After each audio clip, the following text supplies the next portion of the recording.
If you like our video, click the subscribe button to subscribe to our channel and get easy access to new content.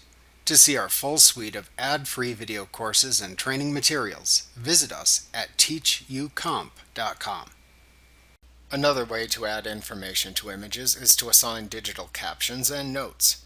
To add notes, select an image and then right-click it to open the pop-up contextual menu. Click the Show File Info command to display the information panel at the right side of the window.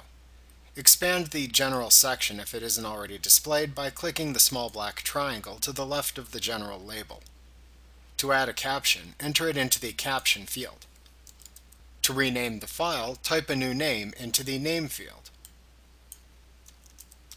To add notes, type them into the Notes field. Your changes are saved automatically. Remember to click the subscribe button to see more of our videos.